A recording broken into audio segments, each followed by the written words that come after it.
بسم الله الرحمن الرحيم قل يا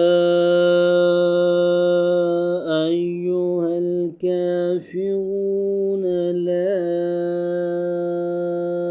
أعبد ما تعبدون ولا أنتم عابدون ما أعبد ولا أنا عابد ما عبدتم ولا أنتم عابدون ما